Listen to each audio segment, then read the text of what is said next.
Upon the Pope's return to Rome from Baghdad, he says human fraternity is the way to move forward and calls upon countries to be more generous in welcoming migrants. E chiedo perdono per loro.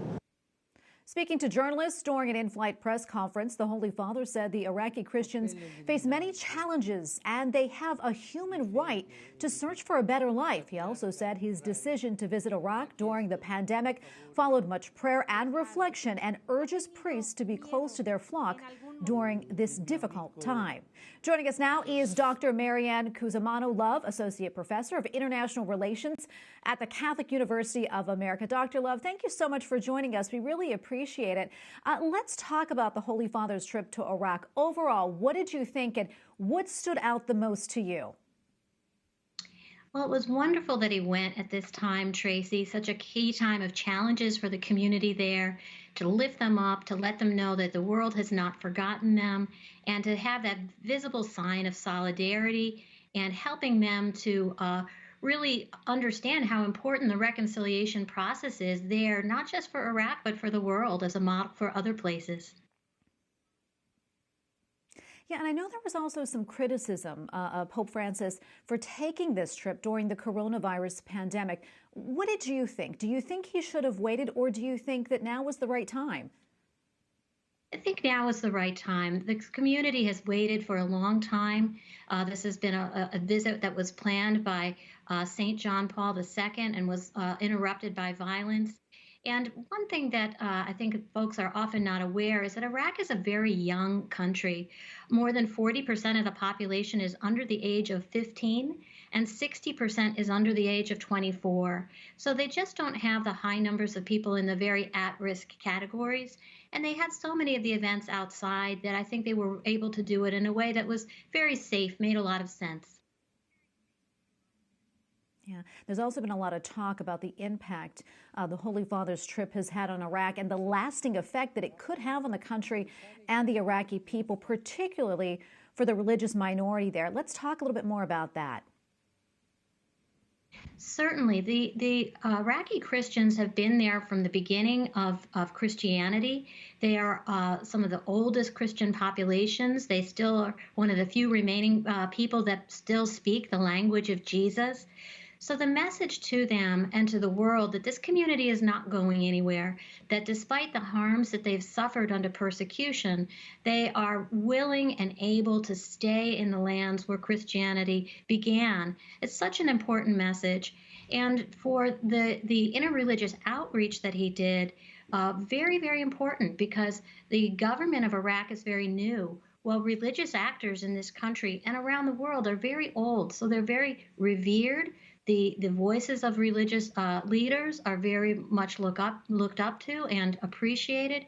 So that can really have a great effect to help de-escalate the rhetoric, de-escalate the conflict, and raise up the voices who are working across those sectarian and identity lines. Yeah, and as you know, the Pope's visit really did receive a lot of attention in the media. What did you think of the media coverage as a whole? I think it was so important to show the meeting of the interreligious leaders. That was so important because what ISIS sought to do was to divide these people, to divide people along sectarian lines.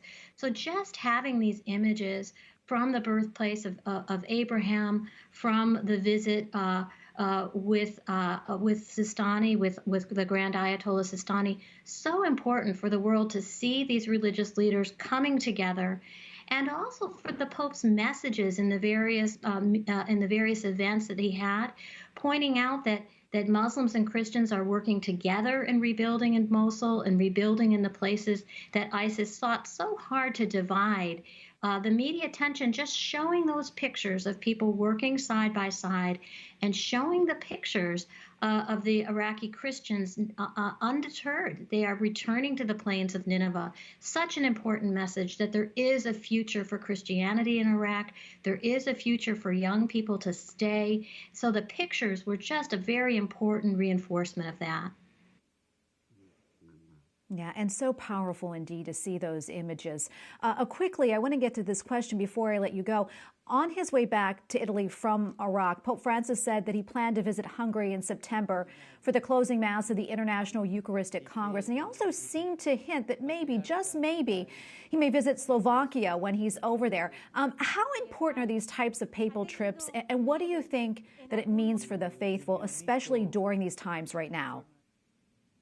It's very, very important. And really, we saw that the increase of papal travel with the papacy of John Paul II, and Francis is obviously continuing that very peripatetic pace.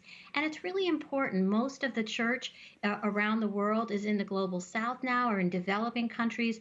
And the times when he can do that, like in this visit to Iraq, or in these upcoming visits to places that have suffered war and conflict in the past, or that are still really struggling in their journey away from their time under the Soviet Union and the Eastern Bloc to being the independent countries that they are now.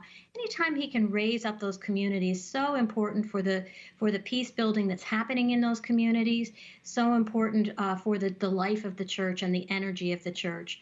So it's wonderful that we're kind of seeing the light at the end of the tunnel from our recovery from COVID, that it's moving along enough to allow travel again. Absolutely. Well, thank you so much, Dr. Love, for coming on. We appreciate your insight and your time today. Thank you so much.